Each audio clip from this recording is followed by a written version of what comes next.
we kick off the show with the World Heavyweight Champion coming down with some things he had to get off his chest. So, last episode you all saw what happened and you all heard what I had to say about it. And what I said was what I meant. Sure, I could have just taken by design off, cashed in another check and called it a day.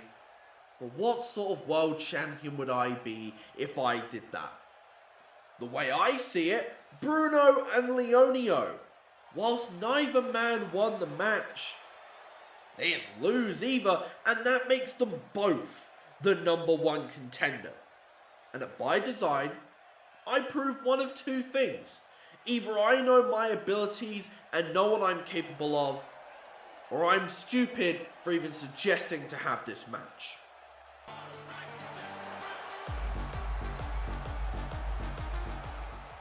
I commend your bravery, Derek. Many men would have taken the coward's way out. Smart men would have walked away, but not our world champion. He has to keep up the tough guy image. Hear that, everyone? We got some sort of tough guy over here. Listen, run your mouth, say your piece. It won't change what's gonna happen. I'll make sure you get a nice rest. Sleeping with the fishes. Consider this a message, Leonio. To you, to Giuseppe, and to our world champion. You have given me this opportunity. You've given me the chance to call myself a world champion, and by design, I rip your arm off and take that opportunity with both hands. By design. I didn't think I'd be here, in all honesty.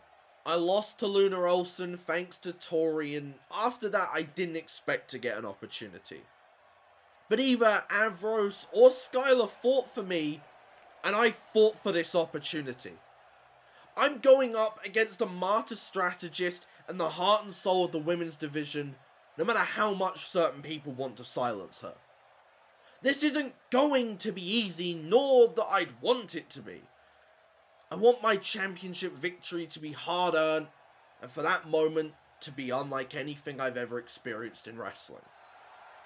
Cyrell, Marie, just know I'm not holding anything back. I'm aiming for the top. After that, Amara Levi makes her EPW singles debut against Eileen Beck. Amara showcased her high-flying abilities, taking the fight to Eileen from the get-go. But Eileen kept fighting back, and despite a good showing from the newcomer, Eileen was able to hit the double knees and walk out with the win. Steve Quee and the Violent Band looked to score a huge win over Sunshine Valley in trios action. But, as to be expected, Sunshine Valley were determined to send a message ahead of their all-out war, barely giving their opponents a chance to breathe. After playing with their prey, Sunshine Valley walked away with a dominant victory. You want to know how I'm feeling? Confident. I've already won a triple threat to get this shot. I beat 2 people everyone thought would beat me.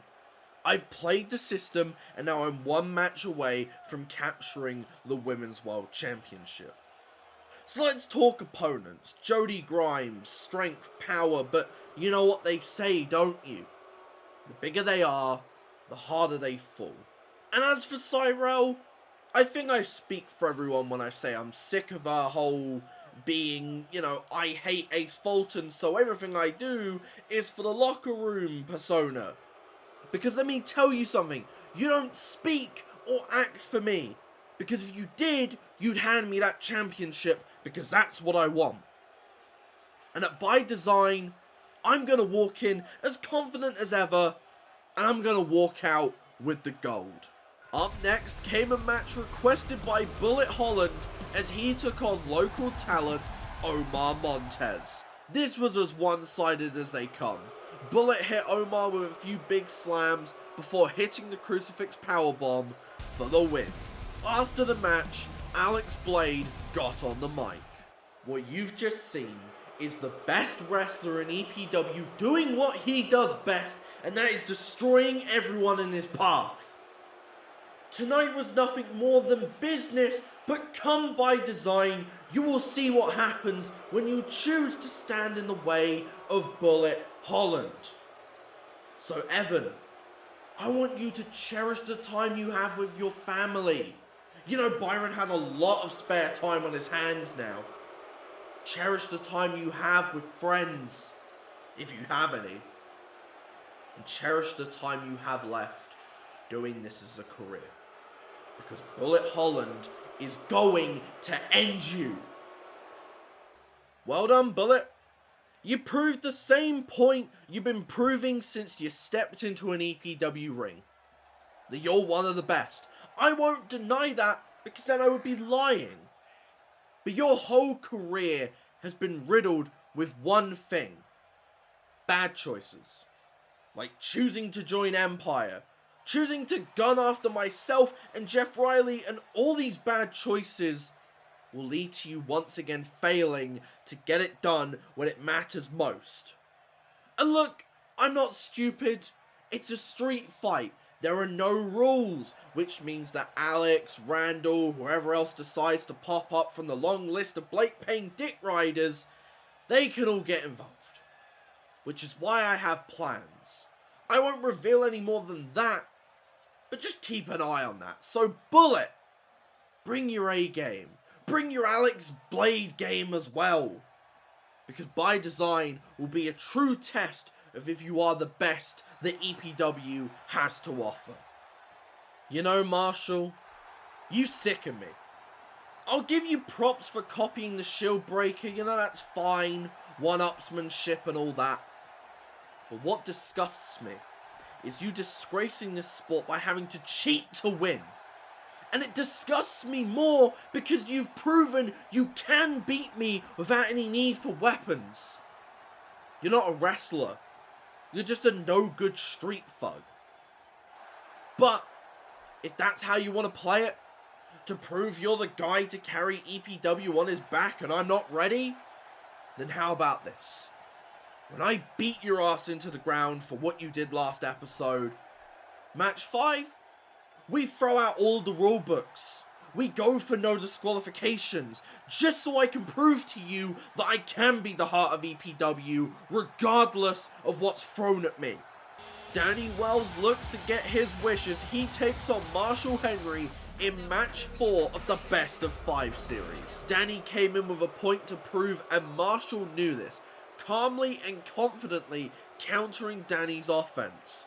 Marshall had the control until he took his eye off the ball, allowing Danny to go crazy with suplexes and throws. Marshall almost got the win out of nowhere, but Danny survived, locked in the shield breaker, and walked out with the win, tying the series. In our main event, Gabriel Benton battles Arlo Newman to see who gets the next shot at the European Championship. This match was exactly as you'd expect. Both men held nothing back. Gabriel having the advantage early on, but Arlo was able to get back into the match, keeping the momentum 50-50. Arlo's biggest issue was inexperience. That allowed Gabriel to counter and out-wrestle him. In the end, Gabriel went for the discus boot only for Arlo to dodge, hit the bitter end, and walk away with the win. After the bell, Jeff Riley came down to congratulate the winner.